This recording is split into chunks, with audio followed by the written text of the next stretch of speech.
Thank you. And Minister, it is very important that we support and increase organ donation and transplantation in Ireland.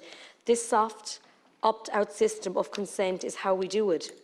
We must communicate it effectively, however, so this bill would bring in a system where organ donation is assumed unless the person has, while alive, registered their wish not to become an organ donor after death. The bill also introduces frameworks for living donation, including for non-directed altruistic donation. Minister, tragedy happens sadly, and many people who might have wished to donate organs after death may not have had time to discuss it with their families, and often their desires are not acted on because that conversation was never had. Nobody likes talking about death, but this is one way that those who would like to donate will automatically get that chance unless they express that they do not wish to do so. I welcome that this bill addresses the concern raised in the Madden report on the post-mortem practice and procedures for 2005 by introducing a statutory requirement for consent for non-coronial post-mortems and providing for regulation of post-mortems in hospital settings. Too many times families have suffered because there has been no consent sought or no regulation of a post-mortem. However, first I want to know what is planned for a public awareness campaign on this. I also want to address the amendment of Section 57 of the Coroners Act to introduce a far more formal process for final interaction between a coroner and the family and a nominated person in hospital or other facility.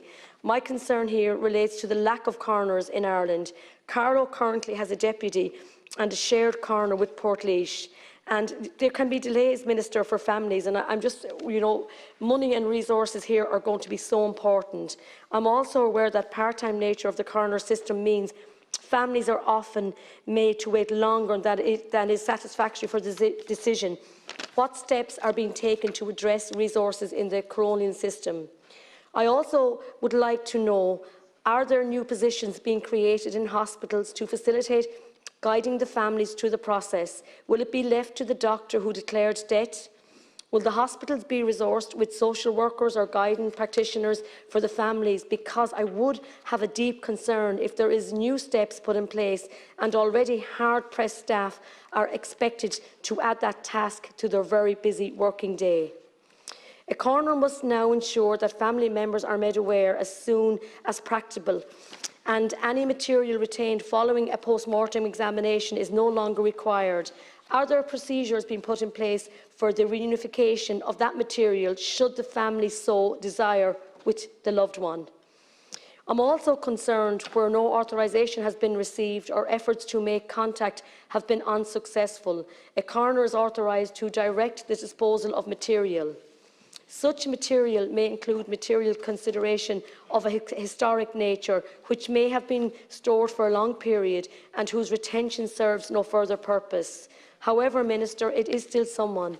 What measures are being put in place to have this disposal done with dignity and respect? And, Minister, I just had a phone call lately from one of my own constituents, and she just asked me, and she was very much, I have to say, in favour of this bill and said it was, it was so appropriate that we get it done as soon as possible. But she just asked me, and she asked me to ask you, when this bill is about debt, that there isn't a definition of debt in the bill. So would that change depending on the setting of the person it is in? Would it be open to medical opinion? The death of a prospective donor should be clearly established before vital organs are removed for transplantation. So, Minister, again, not to repeat what others have said, I really welcome this bill. I think it can affect many, many families, and as one speaker said there, this is about really the gift of life. And I know myself, I know one particular family has gone through this, and it has been just exceptional for the person that has received the transplant. So again, this is really positive. I think there is some questions that need to be answered. I think it does need funding, and I'm just wondering, would you come back to me as soon as you can? I know you'll be answering other questions, and thank you again, Minister, for this.